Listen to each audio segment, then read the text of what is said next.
All right. Good afternoon, everybody. I am Desiree Whalen with the Whalen team of Keller Williams Innovate. And my guest today is Izzy Mabry and Angie Lamar. They are going to talk about the different changes that recently happened in with our flood insurance and things that you should know regardless if you have insurance now or not, or if you want to purchase insurance, flood insurance, either on the beach or even inland, how things are going to be changing. Izzy, I have known for many, many years, and he actually has my policies. But Izzy's been with Farm Bureau for about 7 years. He's fully licensed for all types of insurance here in North Carolina. Of the 15 hours that they are required for their continuing education classes, 6 of those have to be in flood. Izzy is also one of the top 50 agents in North Carolina, so he definitely knows his stuff. And then his associate agent, Angie, has been in the business for about 2 years and works alongside with Izzy. And she too has to take, of the 15 hours, 6 hours in flood. So apparently flood is very important here on the coast. So why don't you go ahead, Izzy, and start. Okay, so first, I appreciate everybody coming here, and hopefully you can pick something up from this. And by all means, you got my contact. Feel free to reach out to myself or Angie. You can get either one of us at the office numbers there. More than happy to help with any questions or anything like that. And again, through the chat here, we look forward to these kind of things. So what we did, Angie and I put together a few little bullet points that we kind of felt are the most asked questions and some of the key points that are going on with the changes that flood has made. So we started going through a lot of classes and just updates on everything towards the end of summer there, because as of November 1st of this year, flood totally revamped how they were doing their rating systems and pretty much the entire everything about flood itself. Again, it's the rating systems, the grandfathering, and the transferable policies, all those kind of things. So what we did, like I said, we just put a little bullet point together here. I'm going to run through the bullet point, kind of go over a little bit of what they mean, and then the questions. I'm sure you guys are going to have questions on them, and we'll address them as best as we can. So number one, like we talked about, on the new policies, everything changed on November 1st. So from here moving forward, everything is going to be in the new system, we'll call it, how they're doing it. But what that means for you guys, if you already have a policy, you'll notice the change at your renewal. Whenever your renewal comes is when you'll see the change coming. Okay, it's not going to just change the whole policy in midterm for you. It's going to make the difference at your renewal. A couple of things. So the one is the zones. They don't really go by the flood zone anymore. Now, with that said, it's based on longitude and latitude. That's how they're determining the rate of the flood. However, and I don't know if there's any lenders on here or not, but from what I'm understanding, still when it comes to the lending side, you're not required to have the flood policy unless you're in something other than an X zone. With that said, the zone itself, like if you're in an AE zone or a VE zone or something like that, that's not going to make a difference on the flood rating anymore. It's just the longitude and latitude. So it is going to make a significant difference to a lot of people on the pricing because of that. With that said, in the past, they used to have what was called a grandfather policy. I'm sure most of you are familiar with that. What that means is, if I had a flood policy, I lived out on the island and I got this flood policy many, many years ago before they redid anything, and I had it as an AE zone. As long as that policy was kept paid in force the whole time, it would continue as an AE zone. If I sold the property or something and they kept my flood policy, it would still be an AE, regardless if it was now created as a VE zone or something. That is no longer there. They've gotten rid of grandfathers. Okay, so it's going to go by whatever the new rating is, regardless of what you have. Okay, that's a big one for people to know. Again, the pricing is based on longitude and latitude. That's per the structure. Okay, that means no matter what the elevation certificate says or anything like that, it's going to go by longitude and latitude, and that is determined by FEMA. FEMA runs that. We pretty much just plug in the address, and we also have another little site that we can find longitude and latitude for it. We plug that in there, and it pretty much generates what the rates are going to be for that specific spot, that specific structure there. Again, it's all based on what the GIS shows up on there. So in order, I know I'm kind of jumping around, but again, these are just bullet points. We can discuss anything after this. In order to find, if you have a flood policy right now, you're not going to know what your renewal is going to be. It's not going to happen unless it decreases. Okay. If it increases at all, you're not going to know, because they're not going to charge you the full increase the first year. Okay. It's going to go up in percentages. Flood tells us, when I say flood, I mean FEMA. They're telling us they're only going to increase it by 18 to 25% per year. They have pretty much stressed that it's going to be more on the 18% side, but they just wanted to make sure that they let us know they can do it up to 25%. But from everything that we've seen so far, it's an 18% increase per year until it reaches the new rate. Let's see here. With that said, the policies itself can still be transferred.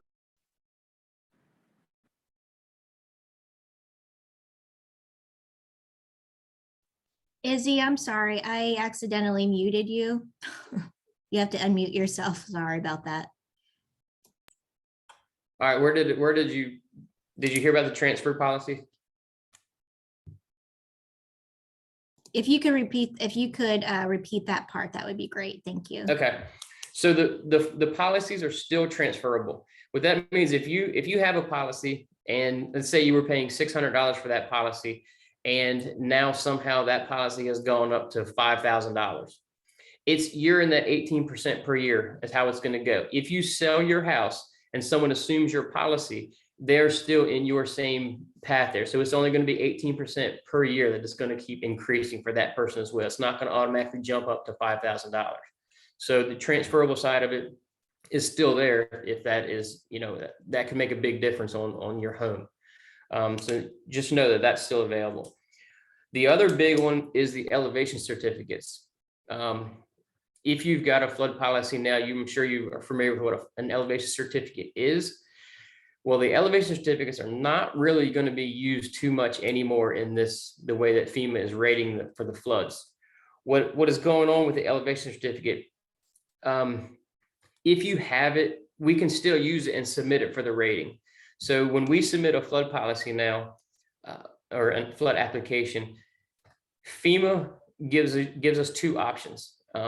It's whatever their determination is, and then whatever their determination is with the elevation certificate. So if it makes it cheaper, they will use it. But if it doesn't make a difference on there at all, they're just going to throw it out. It's not going to be any better or worse. And because most of that was geared towards the AE, VE, the type of flood zone that you're in. With that said, kind of a little unique deal that they're letting us do with the elevation certificate. Instead of you guys having to go, or the consumer, the clients having to go and pay $800 or whatever for somebody to do a flood certificate for you, what they're allowing us to do is, with the flood certificate, there's a separate section on there where you can actually fill in that section of the elevation certificate and take a measurement from the ground level to the lowest level of the lowest window, from the outside, and then from your floor to that same window, the bottom floor of your house to that same window. They'll use that difference there as the determining factor for what used to be used for the elevation certificate. So again, it makes it a lot easier as far as that goes. If you're in the process of buying a house or looking to get flood insurance, it makes it a lot quicker. You don't have to wait for somebody to come do the elevation certificate. And that's pretty much the only way they're using the elevation certificates now, regardless. So that's a bonus. If we can find some bonuses in this whole situation here with what flood and FEMA are doing. FEMA got that part. So again, the rating is based on longitude and latitude towards a specific structure. Doesn't matter anymore on your flood zones. I have seen some X zones, which means you don't have to have flood insurance. I have seen some of them go from $600 to $3,000. I've also seen some on the island go from 7,000 down to about 3,500. So it's kind of crazy how things are going, but they do it. What they're telling us, they're doing it more along the lines of what is more apt to be flooded. When you're on the coast, some of those areas here at the beach and things like that, yeah, it's in a flood zone based on the wave actions and things like that, but they don't necessarily get flooded so much because they come in, they wash away super quick, and they're just the way the land area is designed. Some of the places like we've seen in Florence, closer to the rivers and things like that, there's no place for the water to go once it comes over. So it just goes, and that's where they get flooded the most. So that's why they kind of switched the longitude and latitude thing. And according to FEMA, FEMA themselves have not raised their rates in over 50 years. That's why this big change has come about so intense, I guess you would say, because it is some pretty significant difference. To some people will see a very big change in their rates. There's a few other things that you can do as far as flood insurance go, like through the private markets and things like that. They're good. I get scared with the private markets, to be honest with you, only because it's brand new for the most part. They're just trying to figure these things out. There has been some private markets for a while for some of the commercial side of things, but residential wise, not so much. But the biggest problem that I see with the private market is they're not really governed by anybody. They're private, so they don't have any restrictions, or they're not held accountable by the government, the state, or anything. So similar to some of the out-of-state wind hail policies or homeowners policies that come in with a really low price and then stay here for a few years until the storm comes and they just kind of bail on the clients and everything like that. That's where I get concerned with the private market. But it's an option, especially for those of you that are going to see a major increase in your flood policies. There is a website that they gave us for clients. That's going to be floodsmart.gov. We've kind of navigated through it a little bit. It's not super easy, but it'll give you a little bit of information to run through there and things like that, just to get an idea. Again, if you do go on there and you get confused or something and just need to ask a question, just reach out to me. It's not a problem at all. I'm more than happy to help out however I can. Yeah, okay.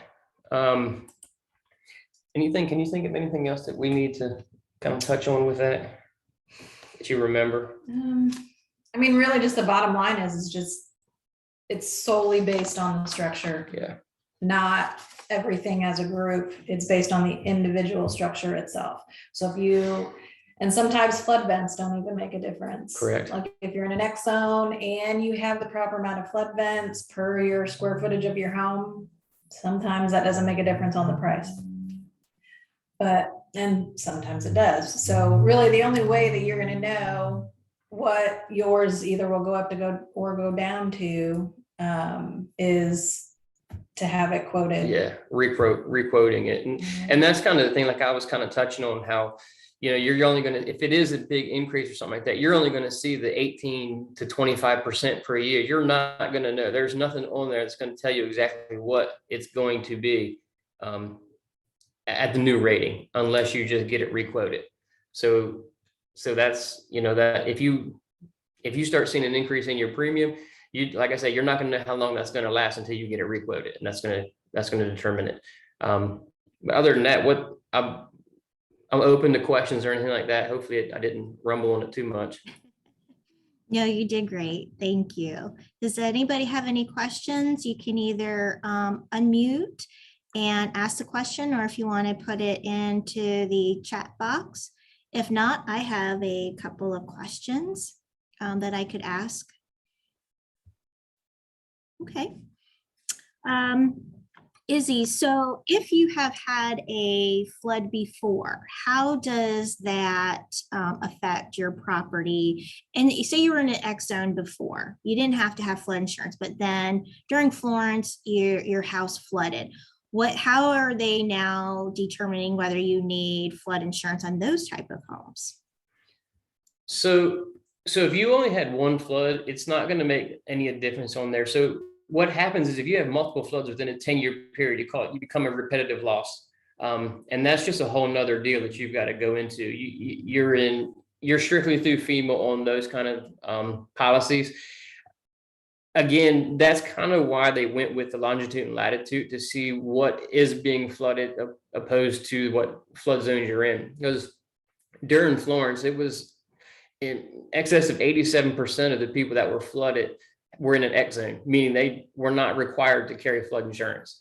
So this is kind of a way to say, maybe the mappings are off. Yeah, I understand that it's in a flood area because it's next to the beach and things like that. But when they do the flood determination, they never take in consideration the difference in the infrastructure, nor do they take in consideration the amount of rainfall. It was just based on tides and wave actions. So I think now they're starting to realize that there's a major difference in the rainfall and the infrastructure. That's one thing for people to really pay attention to. If you don't have a flood policy and you have seen some water lying in areas before, if there's new development and roads or anything going on around you, you need to pay attention to what the water is doing now, because it moves from one place to another based on their drainage, how they build up the roads, all that kind of stuff. That was a big one that happened through Florence that people just didn't keep up on. So that's kind of one of the big things I try to tell everybody, is make sure you pay attention to what the water is doing. Just with a little heavier than normal rain, keep an eye on what it's doing. If it looks different than what it used to be, then things have changed, and that's a big issue. But it doesn't really shut you down or say you have to have this or have to have that as far as your policy. It's still, as far as I know, with the lenders, they're still only going by the X zone is not required. Anything other than X zone, it would be required. So then with that, do you still recommend that everybody, if you purchase a home, have flood insurance?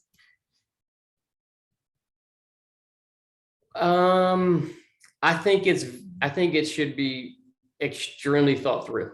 I can say that if you didn't have any issues through Florence, I wouldn't be as cautious.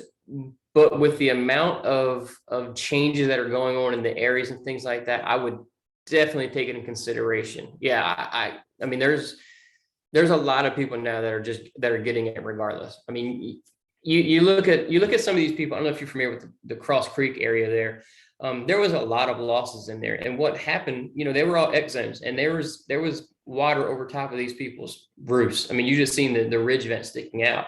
Now, a lot of these people had to just say $200,000 loan on this house, and they didn't have flood insurance, so they had no coverage. So now they have another loan through FEMA.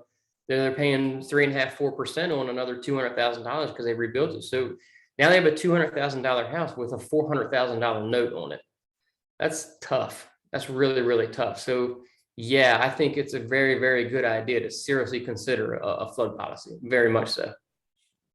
Yeah, I would agree with you on that. I have a friend who was affected in the Cross Creek neighborhood, and he's still fighting with FEMA.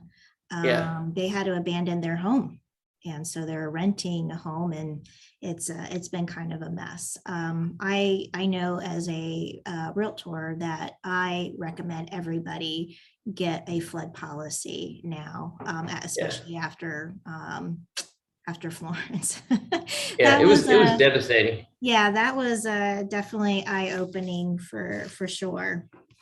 And I would also recommend if you are looking at a new home, regardless of where you are, I would suggest highly asking the homeowner if they have ever had flood. How did these storms affect their home? And I think it's important because not everybody is going to put that out and tell you whether their house was flooded or not. And you're supposed to, but sometimes that always doesn't happen. So do your due diligence and make sure that is one of your questions that you are asking during your due diligence period. As you asked me that, just a little fact here that I wrote down from the past is, if you're in the 100-year floodplain, which, that's like the X zone type thing, you have most people have 30-year mortgages on there. If you're in that 100-year floodplain, you have a 29% chance of being flooded during that 30 years. So that's a chance. So yeah, that's why I say, I think everybody should check it out. Great. It looks like we have 2 questions for you, Jackie. Would you like to ask your question? And then David will go after that. Hi, sure. Thank you. Thank you for the opportunity to meet and discuss this important topic. So quick question as it relates to actually land lots, so undeveloped land lots and the possibility of a future build. Is there a way that, I could position myself or look to build take advantage of the location of the build on a lot to ensure, or maybe do some investigative research ahead of time with the builder to ensure that I would, minimize the risk to flood and then build accordingly so it would lessen the cost of, flood insurance. So build so it would, to advantage to lessen the cost overall for flood insurance, or is that ebbs and flows, or how can I take that into account in a potential future build is my first question. And then secondly, I'm just hoping you can define a little bit better the whole, I understand, the flood zone's kind of out of the picture now, but this whole, a longitude, latitude definition. It sounds like regular language for you all, but I'm still kind of trying to wrap my brain around what that's in a real situation, what that means. Thank you. Yeah, no problem. That's a great questions. So when it comes to the first question with the land issue, so again, you can't put any kind of flood policy on something that doesn't have a structure on it. However, in the past, they had the flood zones per land. Like you could pull up your piece of land there and it show the flood map on top of it, and it would show you where you could actually build the house and stay out of the AE zone and kind of keep the whole structure inside of an X zone, so you didn't necessarily have to have flood insurance. Now, with that said, in the past, and again, I'm not a lender, so I'm not sure how they're going to rate their deals on this, what they're going to require. But in the past, some lenders, if your house was, let's say you had an acre lot and the back corner of the lot was in an AE zone, the rest of it was on an X zone. So you built the house and you built everything of the part of the house was in the X zone. Some lenders would be okay with you not getting a flood policy. Other lenders, regardless if there is any part of that land that is in a flood zone, meaning that back corner that's in an AE zone, they would require you to have that flood policy. So I'm not sure what the lenders are going to want on that. Now, with the way that they're doing it now, it's not going to really make a difference on where you place that house on that piece of land. If you're off just a little bit here and there, the longitude and latitude is what's going to determine that. So it's kind of hard to say if we move this house forward a little bit or backwards a little bit, like it used to be. Yeah, I could have told you very easily where to place that house and how high to place the house based on the elevation certificates and how all that stuff works. But they're not taking that into consideration anymore. So it's really hard to say if you place the house more towards the front or more towards the back, if it's going to make that much of a difference in your flood zone, because again, the ratings are not based on the flood zone itself. If you're in an area, again, check the flood zones when you get it, because if you're in an area that is typically an AE zone, say a 13, just 13-foot base flood elevation, meaning in the past, what that meant was your bottom floor needed to be at least 13 feet above where that base flood elevation was. Okay. But they're not taking that into consideration anymore. However, if that's what it says on that zone there, I would still build the house up to meet those requirements. Because remember, I was saying we can take the measurement from the outside ground level to that bottom window, and then from the floor to that bottom window, and that'll give them the difference on there. That will, places like that will help the policy. Okay, so if I were building a house somewhere that I knew was in a flood zone, I would build it to meet those specifications from the past, and that will help. But placing the house in a certain area on the land it's not going to make a difference anymore when it comes to the flood rating.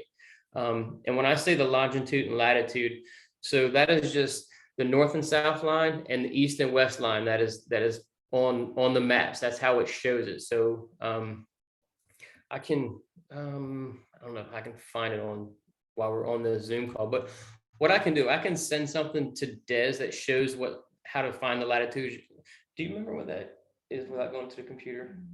Okay, I can send I'll send Des a little link, and that way you guys can kind of see what I mean by the longitude and latitude lines. And that's how FEMA is doing it. They're finding the exact location of where that house is, and that's where they're going by.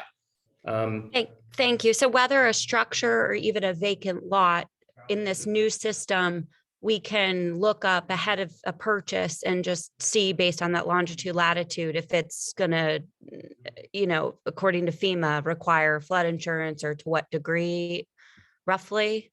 Well, FEMA doesn't say it requires flood insurance. FEMA is just there to offer the flood insurance. The lenders is what's going to require the flood insurance, or you yourself, if you're going to opt to choose it. FEMA itself does not say you have to have flood insurance. That's up to the lender and you yourself if you want it. Does that make sense? Yeah, it does. So it sounds like it does vary across lenders. But Yeah. knowing that information in advance to take into consideration for a purchase, whether a land lot or house, sounds like it would be a little difficult to dig up, and maybe just better to base it on past flood zone, is probably the best data that one would have to make their own assumptions. Or I don't want to take over the time for other questions. No, it's fine. I think it's a good idea to take in consideration what the previous flood zone was. But like I said, I've seen some that are AE zones out on the island that have drastically went down, and some X zones that have drastically increased. If it's something that you're looking at, a piece of land or something like that, you can give me a call or something like that. I'm more than happy to look at it, see if I can find those longitude and latitudes, and see about, or even in a close proximity, for a house nearby or something like that. I can be pretty close. Now, I know that there's a couple of them that are, like, we did a house not too long ago, got a price, and then one that was relatively close to it was a pretty decent amount different. I was kind of shocked by that, but I think a lot of that was based on the land did go down a little bit towards the creek. So I think that longitude and latitude line is what made the difference on that, just being off a little bit there. But like I said, if you're looking at a place, or you have somebody looking at a place, you can get with me, and I'll give you as close of an idea as I can on that. But just using the previous flood zones, it's gonna give you an idea, but it could be extremely different as far as the price goes. I know that's not the news that you really want to hear, but it's just the way it is now. I can't be 100% on the flood zones. Okay, great. Thank you. As an agent, I would recommend going by the the old maps where you're going to put it in case you decide to sell it. More likely than not, your buyer is going to need a loan. And so I would just use that thought process.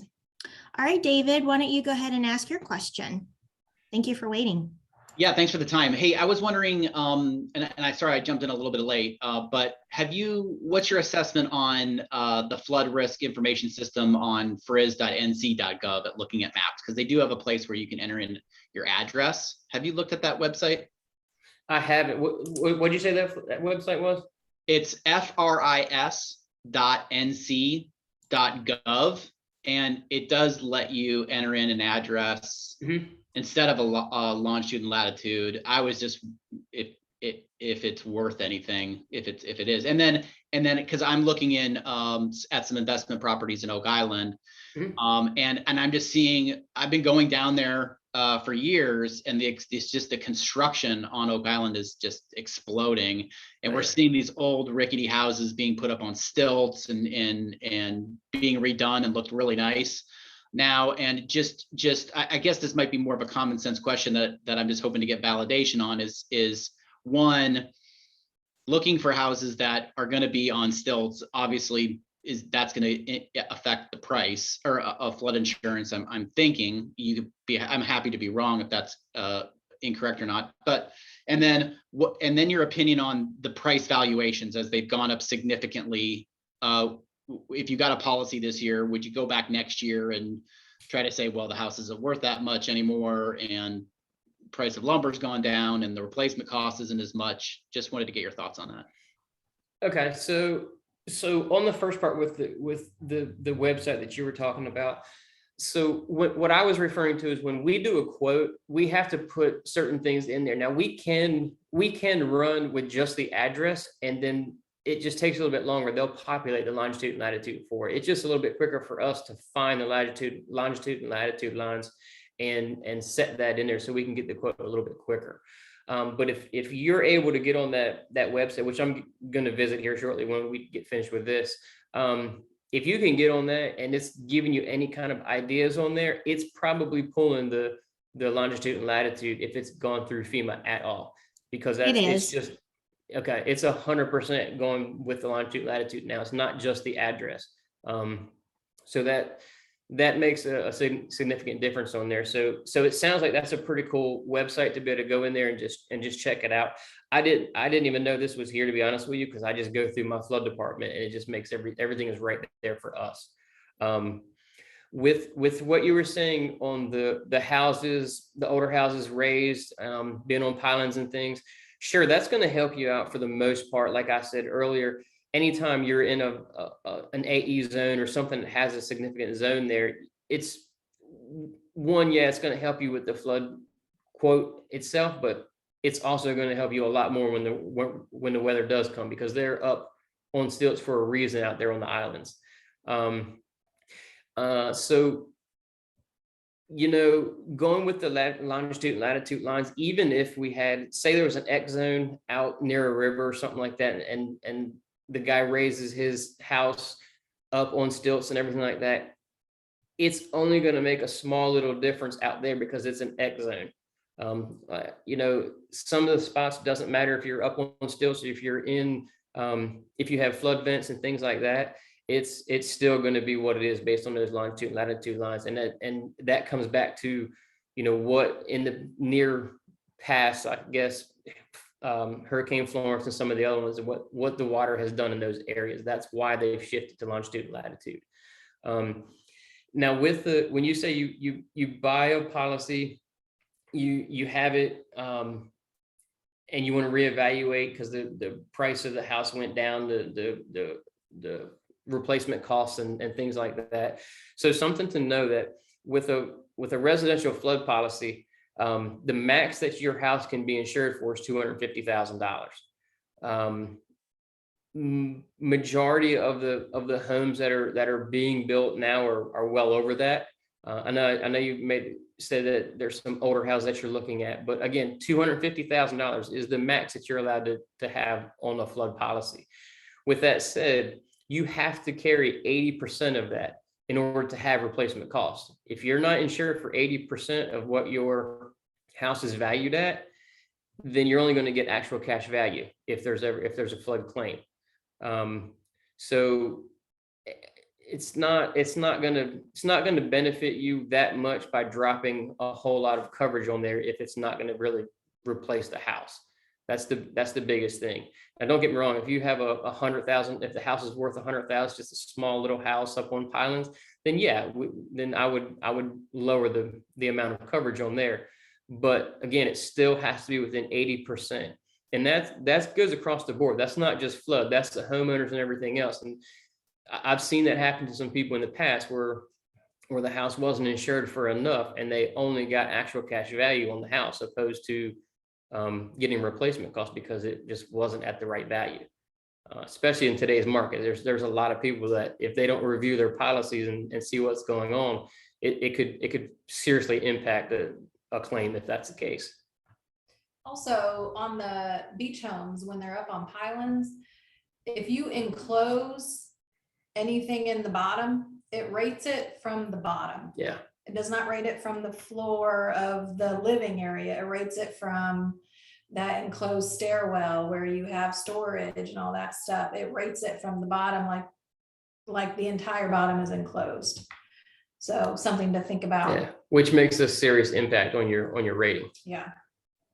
A lot more expensive. Mm-hmm. I also put another useful website, the FEMA.gov website, and you can put your your house in there and get a map of where your house is located versus the flood zones, and you can print it out as well. Okay, does anybody have any other questions that you may want to ask? And if you want to ask about your particular home, there's in the chat is Izzy's information. You're more than welcome to give him a call directly. If it's okay for me to jump in, I did have Sure. one just to kind of clarify this whole longitude latitude a little bit further. I assume there's a little bit more criteria that goes into that on the back end, right? That gets more granular. So that's where it's like the longitude latitude is confusing still to me. Flood zones made a lot more sense, but I recognize that things have shifted and there's been different trends of, flooding. But that longitude latitude, is that to say that if there's a point that they're looking at on your, your land or your plot, it's not so much the structure anymore. Is that is another criteria or a factor taken into account, like the level of the height above sea level, or like, I just feel, what other criteria? Is this just kind of the random, experts up at FEMA, taking the highlighter to a map and more or less just saying you fall that because based on the longitude latitude, you fall in this highlighted section? I mean, I feel like what other criteria should I be looking at in terms of maybe level, height above sea level or whatever that could give me a good indicator or prediction that it's going to be costly going forward or less, costly when pursuing a house or land. Go ahead, Angie. You know that one. I mean, it's really just, I don't know. The longitude and latitude, I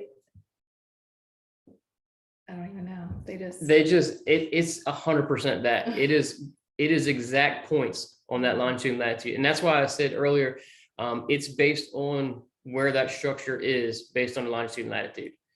So if I'm sure y'all have seen or been a part of some military things where they say their exact coordinates. That's exactly what's going on with this new flood structure here. They're finding exactly where that place is. And in a roundabout way, you're kind of right to say there's just people up there at FEMA that have a yellow highlighter that says, okay, this line right here is where it's at. But obviously there's a little bit more to it because they're going by the previous flood actions and things like that in those areas. Or it may be an area on the longitude and latitude line that hasn't yet flooded, but the heights are the same as one that has nearby, and that's what they're going to go by.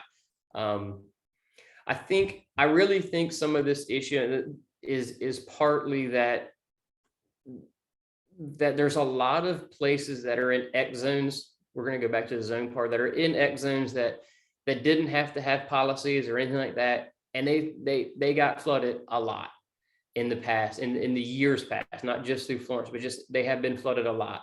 And a lot of these places that people are paying good money for their flood policies aren't really being flooded that much. So they're trying to make it a little more across the board to where, yeah, it might be in an X zone, but it's getting flooded a good bit. So these longitude and latitude lines are kind of pinpointing a little more of the lower levels and things, based on the previous floods. The FEMA flood zones prior to this didn't really take that in consideration. It was just, again, based on wave action and tide lines and things like that.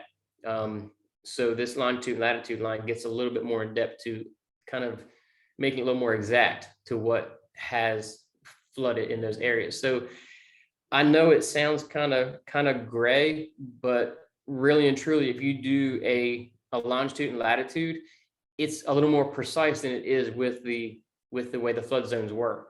In the past, they could have said, you have that acre of land and you have a little area that runs through it that's in an AE zone, and the other part is an X zone. But the way your house has to sit on that land, there's a piece of it that goes into the AE zone.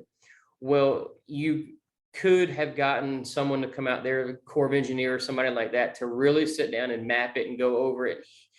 That line could move 300 feet or even further one way or another. So they could have shifted a little bit and said, well, it's not exactly on this line mark here, it's just over just a little bit. So your house could have been fully in an X zone once he comes out there and kind of looks at it, opposed to just laying the map on top of it.